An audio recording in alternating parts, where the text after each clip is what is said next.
mid lane. I think all T1 need to do to win this series is to draft not like that. Yep. Because the cost of that Orianna pick was quite hefty. And then it was the other pieces they went for that just did not work out. Yep. We'll see a completely different draft now because it is Fearless. But let's see what their read is, because I don't want to overstate it, but weak drafting is what cost them Hong Kong. And that's the last time we saw them. It's that series against D+. And well, in game one here, we're like, well, I don't know.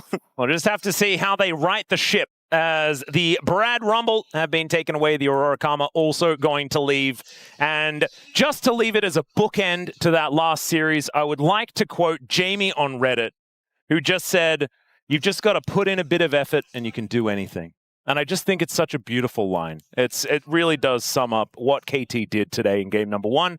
And it might all just go out the window in game number 2, as T1 are a team that are very well known for turning things around.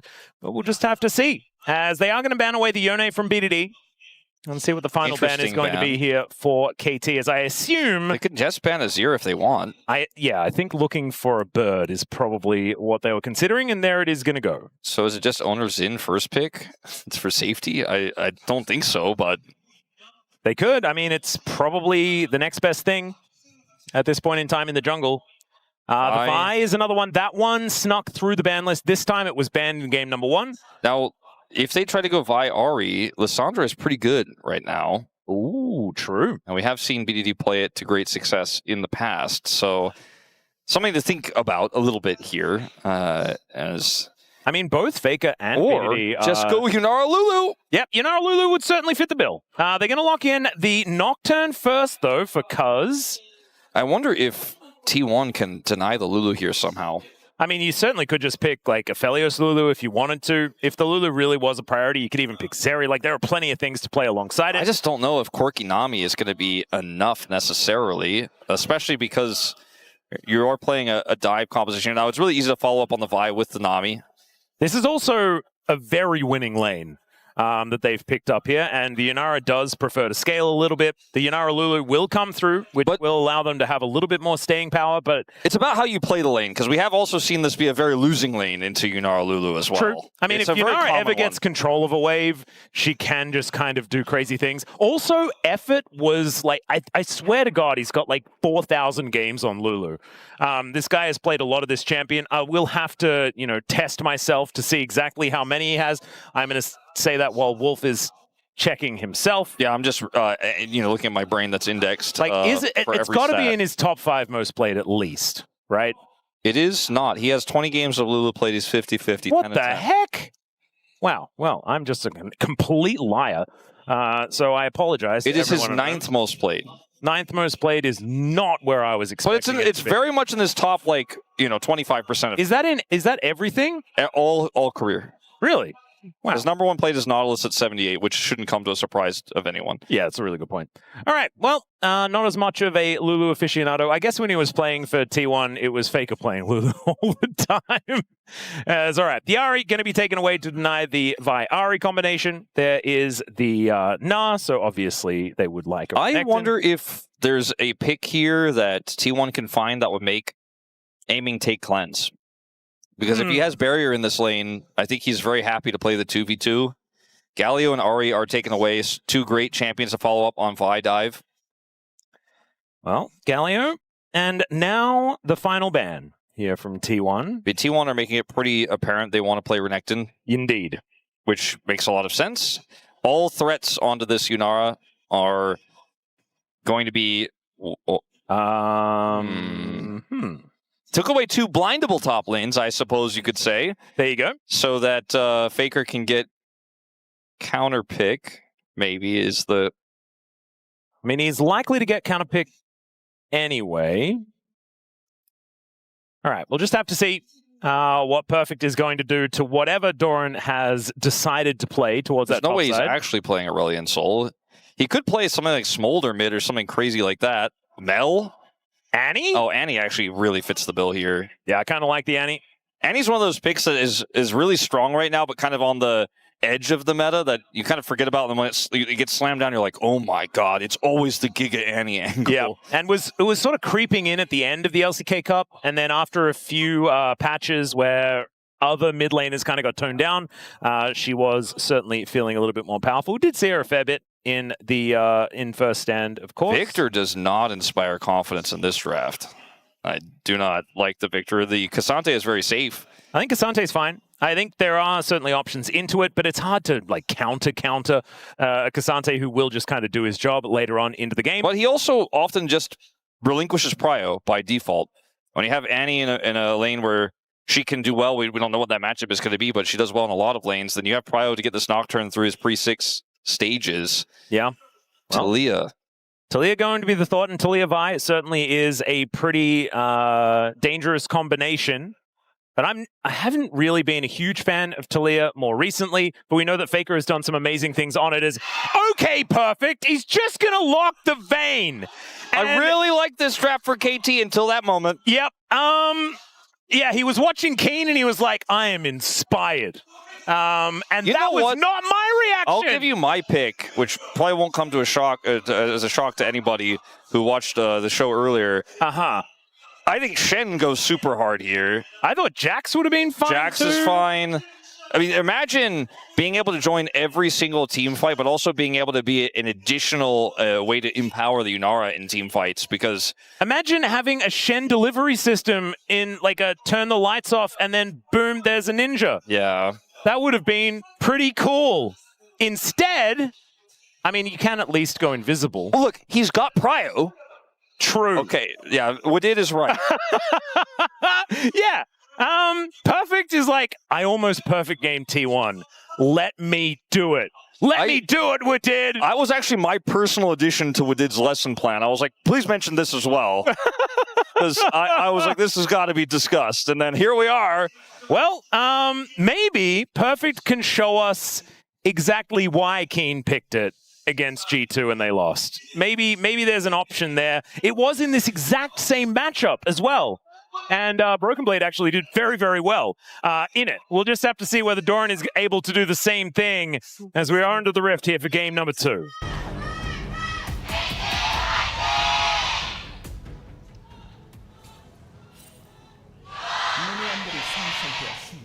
Right, said level 1s aren't a thing, and BDD and Faker said, hold my summoner spells.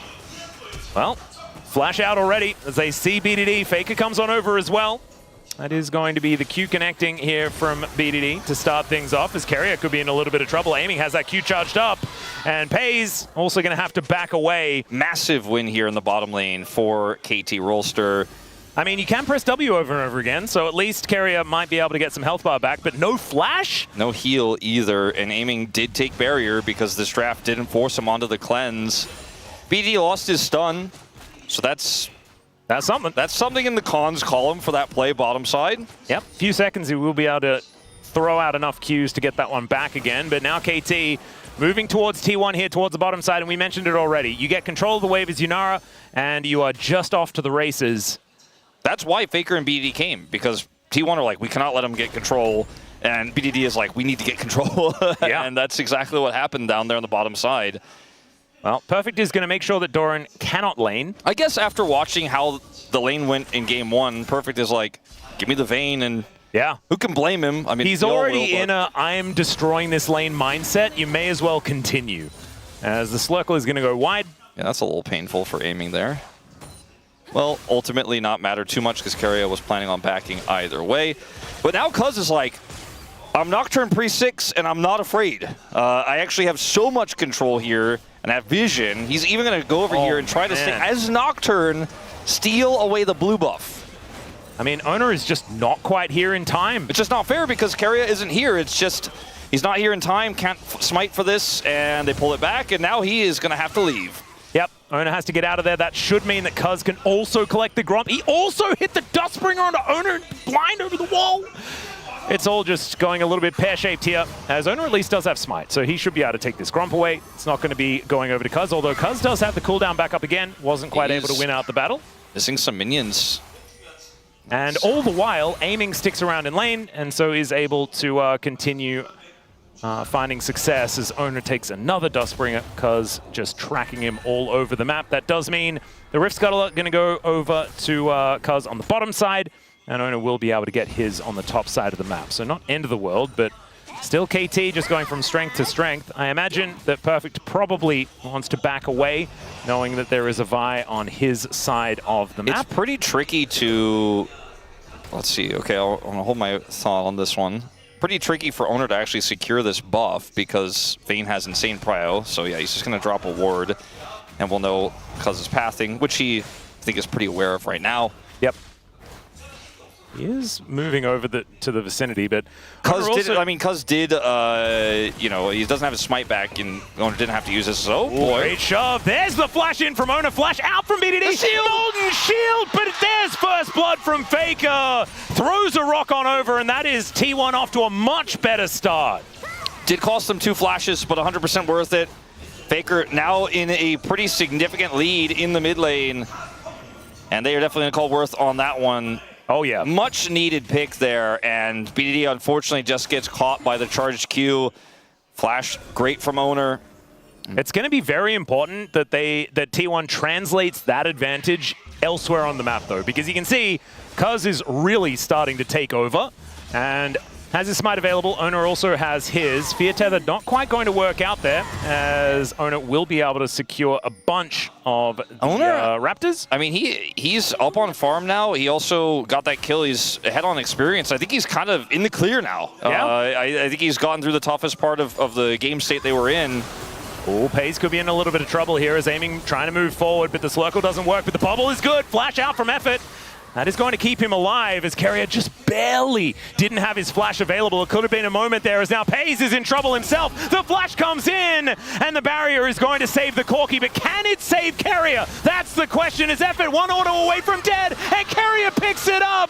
Aiming can't follow and it's a solo kill for the Nami. That's a pretty big win here as well in the bottom lane, but won't be that significant with Peyz out of the lane. So it's something, but KT's still winning out on the exchange, as here is BDD a little bit up in the lane. Honestly, he's really not that far up, and there's a ward. It's the shove. Fantastic shove out of Faker.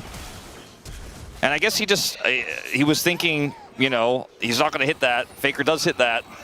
He had vision of the Vi, which I didn't even fully realize at the time. Well, this is the thing. I think you have to flash it, knowing that the Vi is in, like, flash Vault Breaker range. I will say, I want to give massive credit to Effort in this exchange. Incredibly bold here, low health, plays this well into Keria, and they look like they are just way more on the same page than whoever. Sidestep on the Gliddle. That's massive. That's the one that wins it. But I want to give credit to Effort for being confident in this lane. He looks way more confident. Whoa! Either support before his Cuzz. Yeah, that's a flash in. Faker is going to get a little bit scared here as the final hour comes on down. Perfect is going to help lock down. Well, actually, he didn't even get an assist there, but BDD going to take down Oner. And now Perfect able to dance around and picks up the kill onto the Cassante. The Vayne's on the board. And you can see, Wadid's, do you know Wadid's name is basically Vayne, right? Yeah. He also did a Vayne cosplay. Yeah, he has. So it's weird that he was the one telling us not to pick Vayne when obviously it's the right choice in every scenario. Yeah, it's weird that he would wear sunglasses and clap like his parents knew that when they named him. I mean, it's Bane, but, you know, it's basically Vayne. I'm getting mixed signals. All right, that's a double bubble from Keria. Faker is going to deliver a wall over to KT, and this bottom lane is no more. Peyz is going to be able to lock down that one. Faker is going to collect the other, and T1 this time have answers. This is right before Cuzz hits level 6. Speaking of Cuzz, you know, he comes in here, that shove from Faker, a little bit bizarre there. Not really what he wanted. Cuzz flashes back in. BD has his stun ready. This is just an awkward skirmish where T1 are not set up, and also Perfect has the exhaust. Bubble is avoided here, drops the exhaust to buy space, and just kites him out here with all the extra damage from Tibbers. Pretty straightforward. This one, a lot more impressive. Keria is having a game. You know, a bit of an awkward start, but hits the double bubble here into double wall. Yep. He's like, check me out when I'm playing a real support. Yeah. And it's looking pretty good, as aiming was just a free kill over to Faker. They're not out of the woods just yet, though. 400 gold is the advantage here for KT. Doran still having a rough time towards his top side of the map, as we can see. Perfect just continuing to try and put on the pressure. He needs to make sure that Doran is as irrelevant as possible because the Vayne isn't going to be doing as much in the later stages of the game. Obviously, I mean, you do scale very, very well. It's just in a team fight, you're not going to be as valuable as there's the all-out, and this can be problematic, although trying to get that kiting to work, and it's looking beautiful here. The flash condemn, and Perfect gets the solo once again in game 2. The flash condemn angle to get him into the wall. Insane play there from Perfect. Doran just didn't see it coming, doesn't flash it, doesn't flash at all. I mean, you need your Pathmaker for that ability, right? And if you're going to invest it, then you're just going to die. As KT now looking for a dragon. Let's see whether T1 can stop this one from happening as Oner walks on over and just steals it away. Beautifully done. He'll sacrifice his life for it as cease and desist comes in, and KT says, no, we will continue. And yes, T1 do manage to take the Drake. However, KT once again winning out in the fight. Hexplate's already done here for Perfect. Pretty insane. Goes Hexplate first, has his boots at the ready. Yep. This lane is going to get a lot tougher for Doran. Indeed. Going to be going invisible a lot in this game. This kiting was beautifully done. Kiting is so good. I mean, we're watching his mouse movement right now. Look at how, like, it's almost so methodical the way he does it. Like, it's incredible. Flashes here for the condemn into the wall. Man, not even a reaction as well. As Score is like, that's my boy. Some big grins here on the KT side, but Score this time is not celebrating too much because we know this is a much closer game. T1 going to be able to lock down this dragon here. Down two health, like you're saying. And then Oner decides to go in to try to buy some space for his teammates as he's done his job already. My issue for T1 in this particular draft, having a look now, yes, there's a Vayne situation on the top side of the map, but aiming is Yunara. He does do a lot of late game carrying. I am of the mindset that with a Vayne that's this fed, the Cassante just doesn't last very long. You don't really have a front line. So who do you pick as T1? If you somehow are able to catch the Vayne, then you still have to deal with the Yunara, and you've used all your CC on the Vayne. And the Yunara is so difficult to lock down in general. I think what needs to happen is Peyz needs to get big, and he needs to get big fast. He's 250 gold ahead right now. He needs to hit that 2-item spike, and they did the fight around like every dragon and hold on to this advantage. And then the Cassante being behind will matter less. At least they got that first dragon. That's actually really significant here for T1. Yep. And denying the stacking is kind of what they want to do here. Slow the game down, allow their more robust composition to get things done later on when the front to back is going to be a possibility. Like you were saying, I feel like the Vayne is a beautiful pick into the laning phase. But now, Faker is going to turn up, gets that wall into position. Seismic shove going to be avoided, and Perfect is going to die. There is the all-out, and Doran cuts him up. Still, it was a decent attempt, but this is the problem. You get ganked, and then things can kind of fall apart. Let's see what KT can do elsewhere on the map. Yeah, it's just going to be, for now, plates here and a potential Nocturne gank bottom side, but Oner is already here. This was a play from Faker, not the jungler, so T1 really sturdy on both sides of the map. This is going to force BDD to go over. Oh, danger. Q getting charged here as KT. They sniff it out. They are not going to overcommit. Paranoia up and available here for Cuzz, as Doran is behind the turret now, just trying to get himself back in, and you can see that gold lead really has evaporated. Yeah, dropped down to half of what it was moments ago. A lot of CS is going to be denied here for Perfect, who does not have teleport. Well, Tibbers is going to straight up miss there. Good flash out of Faker, as Tibbers needs to be called back. Yes, please. That's 50 gold. Faker will at least have to invest his flash there, but does get a whole lot of resources out of KT. I still think that the game state favors KT, but I'm worried for them because T1 are making all the right decisions, right? Like the way that Faker has played now, both through bottom lane and top lane to get them back into it. He's playing this global incredibly well. The Taliyah Vi is very simple to execute. Again, aiming is very slippery, but you can't just point click on him with the Vi, so that's a good thing for T1 because they can follow up with a bubble.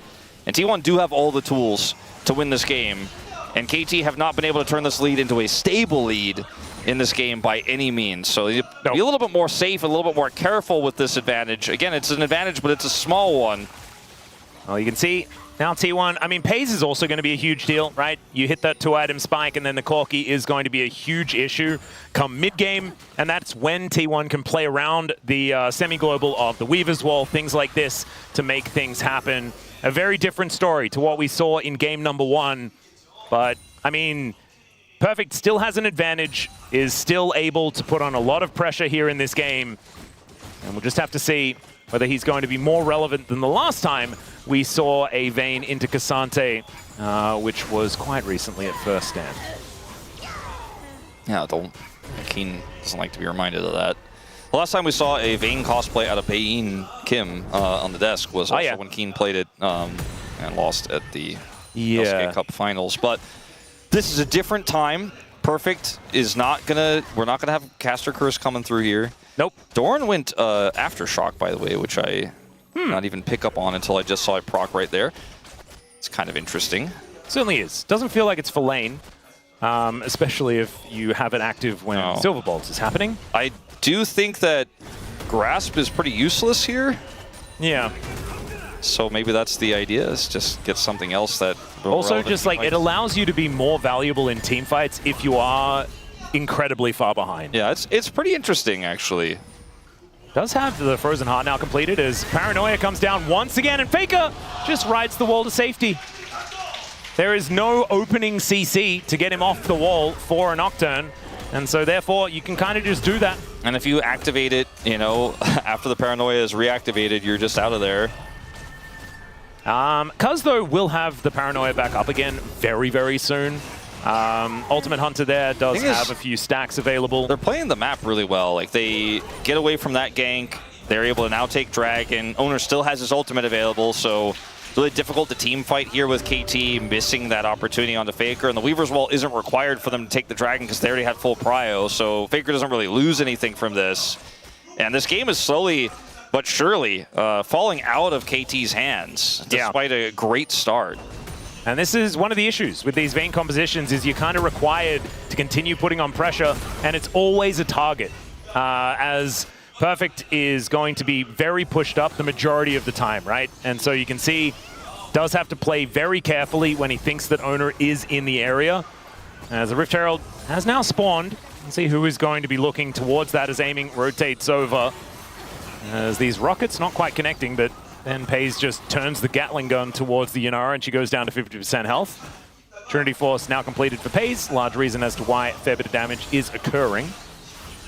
See what this next fight is going to look like here for KT. 3 seconds on the ulti from Cuzz. Herald is up, and they do have that Vayne with TP now because of the role quest. Yep. And this is where you really have to be careful if you are aiming. Like, you are the main source of consistent damage here. Well, that's a great polymorph onto Doran, down to 50% already here. But battle lines have been drawn, and we've mentioned that just a front-to-back teamfight should belong to T1. There's the flash in from BDD, though, as they are looking to take them down. Oner's smites have been phenomenal, though, in this game. Still, Cuzz goes forward, finds the Wild Growth knockups, and that is BDD locking down the kill onto Oner. Now Doran in a bunch of trouble. The double bubble is so good out of Keria for the disengage. They do not get the eye. Critically, they do not get the eye. The smite denies KT from getting the Herald, and that bubble saves them, because if the bubble doesn't hit, I think they might at least get one exit kill there, KT. So really big heroics here from both Keria and Oner in the fight, but they do not secure the eye, and the game state remains relatively similar. But I think denying the eye alone feels like a huge win here for T1.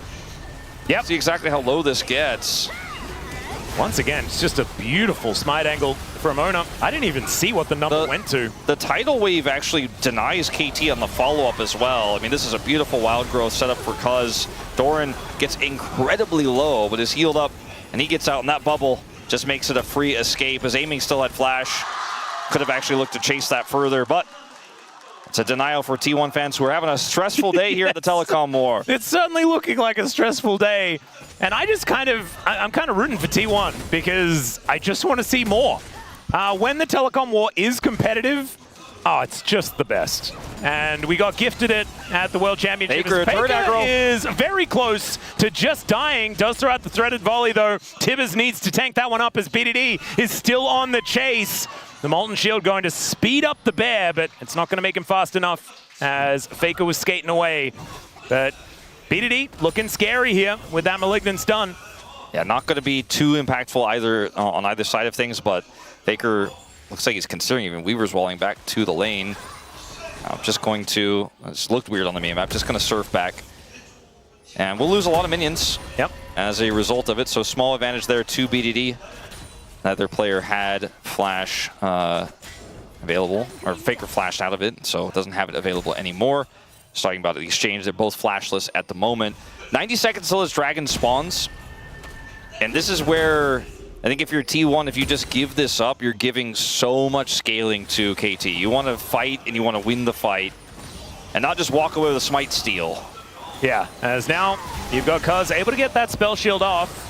Oner not committing the ulti here as Peyz going down relatively low, but giving back as much as he gets. I mean, his margins in terms of the leads per lane are so tiny. It's only a 500 gold lead here for T1. I've seen this play before, as Faker is once again going to go down low. BDD with a lot of movement speed finds the Q, and down goes the Taliyah. There's another wild growth combo here as Cuzz will be able to cut down Peyz and KT. They come alive. Peyz is just trying to play the game, but it's just not going to happen in this scenario with the polymorph on top. I want to have a look at the predictions again, Wolf, because I'm pretty sure it was unanimously T1 in this series for everyone in both sides of the broadcast. Yeah, I didn't see the Korean side, but I think we'll probably get verification that that was the case. As Faker just up too far into Tibbers, he has Malignance, he gets his ult fast. I mean, Oner was nearby. Yeah, he was trying to get up there, and this is the problem because Oner is now not here. Exactly, as soon as they know Oner's top side, they set this wild growth play, the polymorph goes down, and Peyz is like, I've got Valkyrie, that's all I got. Yeah. It's not enough. Well, now 1 second on this Dragon. T1 are in position. They do have kind of everyone in the vicinity as Cuzz could be in an awkward spot. Seismic Shove doesn't connect, he does get rid of that ward. The Dragon has been started. Scuttler getting amongst it as well. Let's see what is going to happen here. 8 seconds on the Paranoia. KT probably wanting to fight around that particular window as now Faker gets off that wall. As Perfect off on the angle, does have to flash to get himself out of the way, but it's a good vault breaker. There's the Paranoia finally coming on forward. Cuzz has to get out of there though as the final hour helps Perfect try and get to safety. The Dragon is going to be taken down. Great polymorph to deny Oner even more, and he'll be taken out as well as KT. They find themselves a Dragon and take down the jungler. I think KT just won the game. That was a really snap. I mean, this is what was missing from KT. A lot of Kespa Cup was missing a lot because they didn't have the roster. They were missing a lot of KT in that LCK Cup, though, we didn't see snap calls like this. Like, Perfect is the one they collapse on because he's on the flank. He's seen here. And Oner and crew are like, I guess with this Weaver's Wall, we turn onto the Vayne. But the Nocturne actually buys so much space. And the rest of T1 are on the other side of the wall. So they can't follow up and do enough damage here. Doesn't even have to exhaust, mind you. He doesn't even have to exhaust here. Then on the other side of the fight, Oner tries to go in for the steal, gets polymorphed and blown up. And this time KT walk away with the objective and a kill. And I just start to think this Yunara is going to be too big to fail later on. The Vayne is already such a problem as they're going to try to isolate BDD here. He's just going to simply give up this turret, which I think is the wise and correct decision. Yep. As Perfect once again positioned here towards the bottom side of the map. Now looking to try and make Doran's life a living hell once again. Doran hates that Perfect guy right now. He's a bully. Yeah, he certainly is. And this Vayne looks like it's working a little bit better than the last time we saw it, as Doran will at least be able to clear out this wave before there are any issues with turret damage. At least, like that. You know, Doran got some help this game. Yeah, true. You know, maybe. I mean, he's keeping up quite well, right? It's only a 500 gold advantage for Perfect. He's 2-1-3 on this Vayne, and they are at farm parity. I mean, Doran is ahead by a couple as he shoves the wave in. I just don't know what this Cassante does for this comp, and he's not going to do anything in a side lane, really. And that's where my main concern is. The Swifties are now done for Perfect. I think the Swifties was a great choice. Allows him to hang out on these flanks a little bit better. As T1 going to break down some of this overgrowth and should be able to deal with this outer turret as well. As Oner moves on in, it's just one extra push. And T1 should be able to take that one down. Give them a lot of extra space here. Already, KT have dealt with the outer in the mid lane themselves. And it is 2 turrets apiece here with the 2,000 gold lead over to KT. They still have control of this game. But I do think that T1, it's not the same situation as game number 1, where it did just look a little bit doomed. This one, I think KT is still going to have to play this one very, very well if they do want to win, especially with Vayne trying to team fight in a composition like this. I think instead of picking Vayne in a team fight, you have to pick, somehow you have to kill Perfect and make a 5v4 fight happen. Maybe you could also kill BDD, but that seems pretty tough because he is Annie and has inherent safety with his stun and his speed up, right, and his phase rush. Like, it's hard to actually catch this guy at sides, and you're the team that has a global mid laner, but it's not quite the same global power as Nocturne in terms of gank, is they're going for perfect in sides. Yeah, there's a cease and desist, and Perfect going to take a bunch of damage here, knocked back with a great Vault Breaker, and yeah, he's just really dead. Faker going to be able to lock down that kill. What can KT get in return, as BDD also committed his teleport and is unable to save the play? It's like there's going to get plates here, maybe a Corki. Yeah, I don't think so, looking Cuzz. for Peyz. That was optimistic, absolutely. They got the TP out of Faker, so that is something, and they don't lose anyone else as BDD spots Doran and Oner making their way over as Pathbreaker comes on forward, but it's just going to eat the stun of BDD. So step one, they got the Vayne, right? This got it the second time in sides. They need to do that before team fight. Doran takes the bear. Remember, doesn't have a massive amount of magic resist at this point in time, so it takes a lot of damage from BDD as Tibbers is once again chasing down T1. Doran does need to be a little careful. I don't think KT can turn this into a Baron, but that does hurt the momentum that T1 had just regained slightly from that kill onto Perfect. I think if they can kill Perfect later on in the game and then start a Baron, or kill Perfect before a critical dragon fight, which with this Ocean Soul and KT having one single Ocean Dragon, I don't know if that's ever going to be on the cards. Like, KT could just opt out, which is why getting that single dragon earlier and winning that fight the way they did felt so huge for them, which is why that was kind of the moment I said KT might have won the game in this exact scenario. Because killing both Aiming and Perfect with this draft in a team fight just doesn't feel realistic. Unless you can shove both of them somehow, right? Or some crazy scenario happens where, like, Keria gets a crazy double bubble. Because they have wild growth, and whoever survives will likely carry the fight after the CC and the tools are gone for T1. That's my biggest concern. Plus, you have to deal with Paranoia to follow up on that CC, which we saw in that dragon fight I just mentioned. I do feel like if T1 sort of get their phalanx in order, right, can stand behind Doran, he tanks a lot of that opening salvo, then there is certainly an opportunity, especially if Oner just keeps stealing away objectives. Of course, the Ocean Dragon is now up and available. The Weaver's Wall comes in from Faker, as does bring her a fair bit of value there, as there's a Paranoia Wild Growth combo into the backline, but Cuzz just explodes. The All-Out does come on forward. Great polymorph onto Oner, who will get taken down, and now Aiming is diving forward. BDD getting work done as well, but Peyz could be the Quadra here for Aiming, and there it is. Could it be a pentakill as well, as it's Perfect that steals it away, and KT are just gonna run over to the Baron. A huge play with the Lulu. I've been saying it since LCK Cup. I don't know how this pick isn't just first pickable. I don't know how effort hasn't been on the best team in the league this whole time. This is quite simple, right? The way they set this up, as Paranoia gets called here from Cuzz, so he can avoid the shove, and he turns that avoid into an engage into all of T1, and then BDD, look at this play as well. Boom, double stun, Aiming gets on the Faker, Peyz is down at half health. And it's just KT playing as a team, 5-man unit. And the support here in effort, sure, he played 2 Enchanters back-to-back, but both the performances have been great, and he just looks like he's on the same page. He looks confident, whereas neither Palu nor Ghost, who didn't really even look like a support player half the time, could find those angles here in LCK Cup. Now KT are about to beat the defending champions on Effort's first day in. Yeah, and, like, get their revenge from the world final. Like, there are so many things that we can talk about here. It's a 5,000 gold lead for KT, and they still have Baron for another 2.5 minutes in this game. The Drake still up and available here as BDD, man, a lot of damage, and has rocketed to the top of the damage dealt after that team fight. And looking for his Zhonya's as Weaver's Wall coming on forward. Cuzz going to eat the ulti from Oner.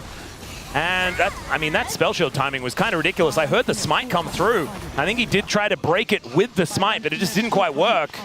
Is that what happened? I feel like that's what happened. I was trying to see, but I'm not 100% sure myself. But the end result is they don't get him, and KT get more on the map. Yep, Slurkle coming on forward there as well as the polymorph onto Doran means that he cannot even play the game. Another Wild Growth onto the Nocturne, as Doran doing his very best to stay alive. It is the Nocturne falling, but it's Aiming, free hitting, finds an extra one, is now Peyz in trouble. Tibbers is going to die, and Peyz at least will live in this moment. As Faker just saying hi to his ex-teammate here. As the glitter lance does come down, seismic shove is avoided, but it means he has to walk towards T1. Still, he is going to survive. Effort walks away as now BDD throws in a bunch of damage towards Keria, but cannot get over that base gate without the flash. They still have Baron here. I mean, Perfect is going to take out this inner turret, and there's just no T1 on the map.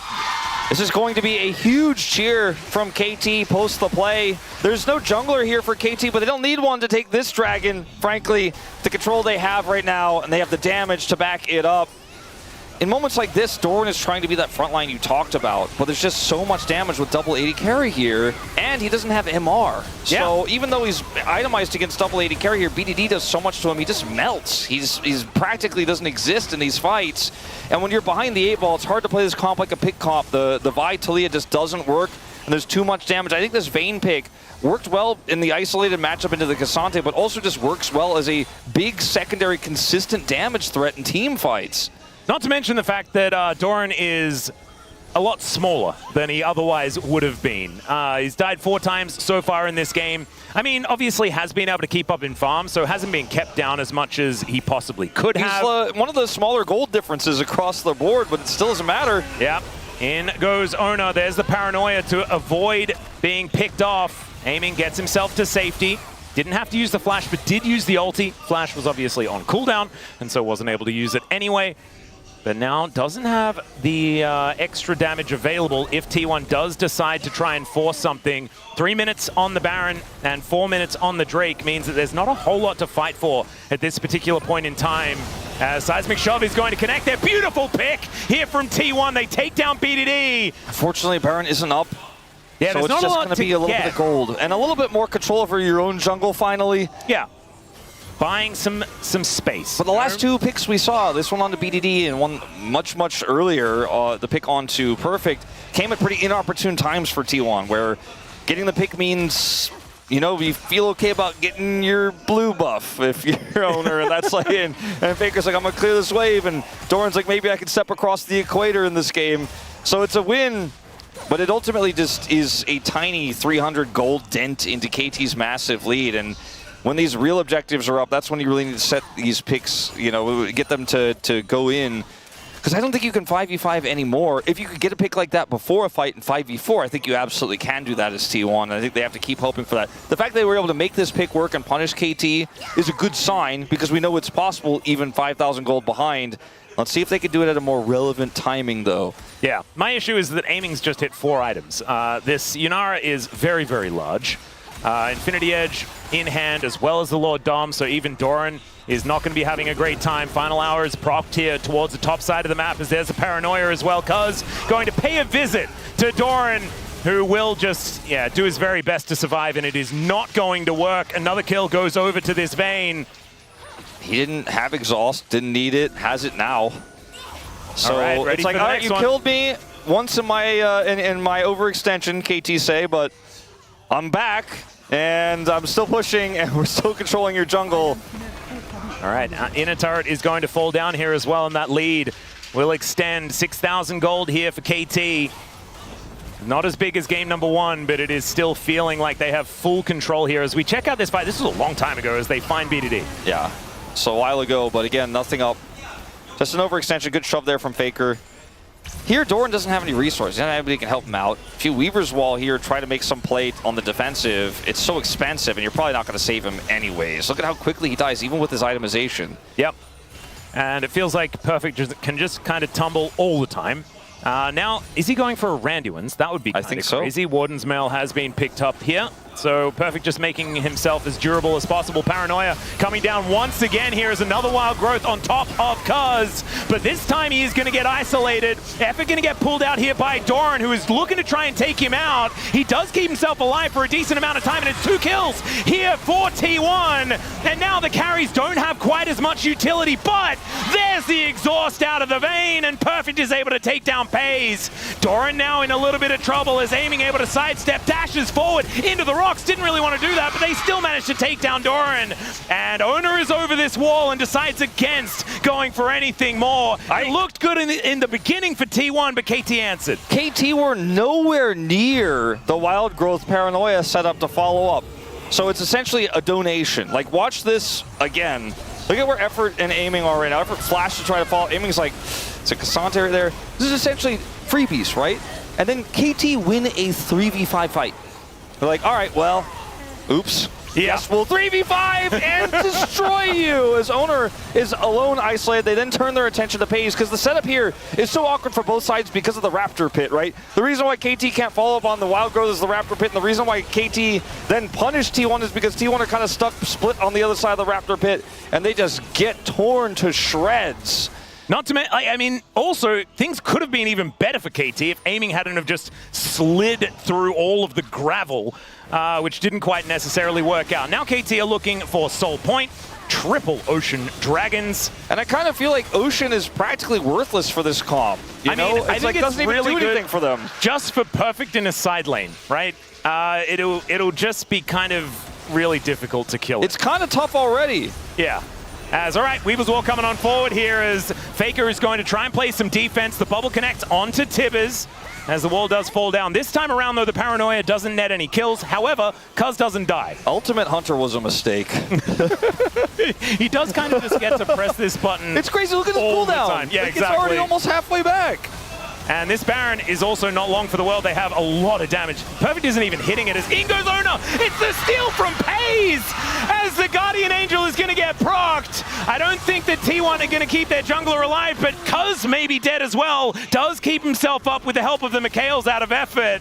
And KT, they'll manage to get a kill. However, T1 by a lot of time by denying that Baron. This really will, I mean, because only the jungler goes down, this really will be T1 able to wrestle some map control back.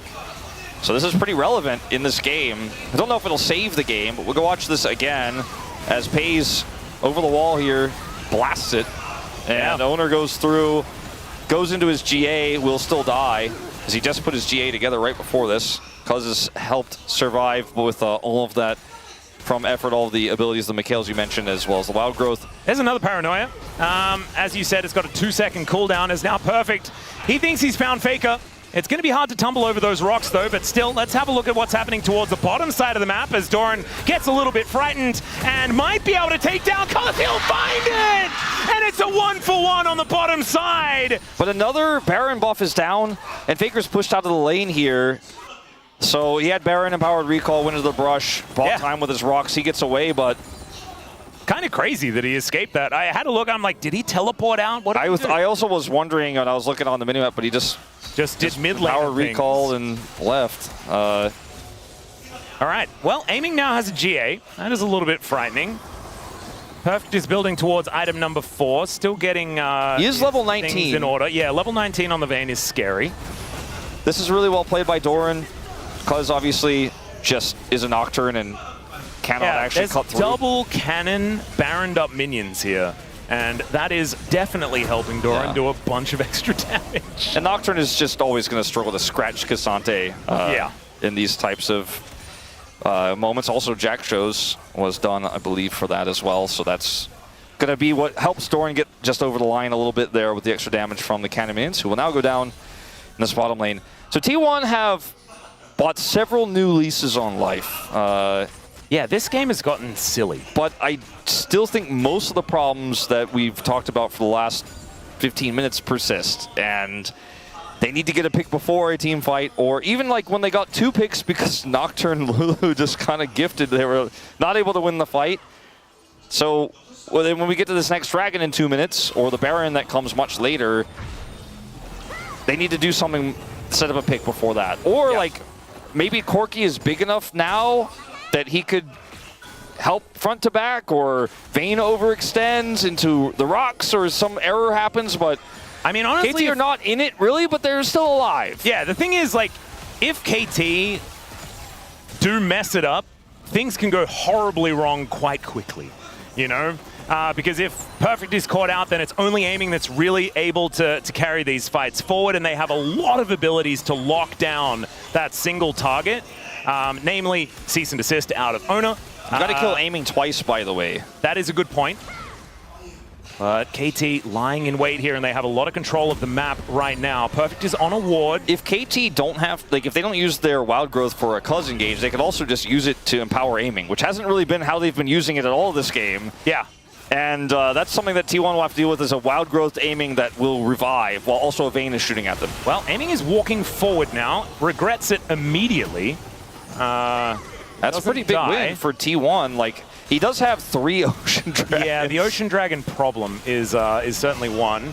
All right, Cuzz now in an awkward spot here, but the rest of T1 not going to go for it as aiming just walks on over. There's the paranoia. Wild growth not quite there yet, and he does go down to his GA, but now Perfect taking matters into his own hands. The bubble not going to quite connect as T1. They just walk it off. They eat a bunch of cooldowns. Oner flashed there. Faker doesn't have Weaver's Wall. I think this should just be a 4 Ocean Soul here for KT. Goodness. Well, let's just see. Looks like KT are looking for an opportunity. We've turned the lights off. A lot of suspense now, but look at Doran's health bar. Kind of ridiculous. As the Drake has now spawned. Cuzz will have his ultimate potentially by the end of this fight. Yeah. Oh dear. Just Ultimate Hunter things, as well as the item build. That's all right, T1. They are now on this dragon looking for Soul Point themselves. It's Perfect. Could be caught out. Good Q. Going to connect from Doran, but the exhaust is going to be there. That is the secure on Soul Point for T1 now, as there are 6 Drakes for both sides. We're still waiting for another one. Wild growth Teamfight still hasn't down. really happened just yet. As in they go, Doran looks for the opportunity. There's the Silver Bolt, so a lot of damage onto this tank. As they turn the lights off defensively here, there's the bear going down. Cease and desist as Oner goes down to his GA. Doran getting down very, very low, so it's hard to be that front line. But now Peyz gets on in there. Cuzz surviving by just barely. And now Peyz having to get out of there. The Slurkle not doing too much, and KT stand tall. KT, they botched the early part of the fight, but they had so much longevity, and you could really feel those Ocean Dragons ticking through a little bit through this. But also beyond that, so many tools coming online. The wild growth at the last possible second. Cuzz' second paranoia is aiming. Aiming is going to go down to the GA. Is Perfect flashes over. Not going to get bubbled this time as he tumbles into the brush. Keria also going to be going down, and it's a double for Perfect. I think that's POM for the gentleman on the top side of the map if KT are able to close this one out as BDD sidesteps the seismic shove. In 5 seconds here. Oh, it's not a time to be dying here in this game. To end. I mean, the TP here from Perfect says we have enough to push down. I mean, these death timers are so long, 40 minutes into the game. Cuzz is going to clear this mid wave, and they'll have 2 waves coming through eventually, but I don't know if they even need it. Cuzz could just come up and join his teammates as Fakers is trying to buy time. Yeah, dash cannon from BDD not going to be able to catch up to this Taliyah. 20 seconds on Peyz. They need to somehow buy time for that. Double AD carries, man. These Nexus turrets do not last very long at all. T1 are going to have to try and commit to something here as the paranoia comes on through. Gets on in there as Cuzz. Decent spell shield there at the same time as they take down Oner. And KT, I think they've done it! 2-0 in the telecom war! Man, what a time to be wrong! And Perfect hits level 20 in the final fight, and puts a huge, huge dent into the hopes and dreams of T1 fans everywhere who thought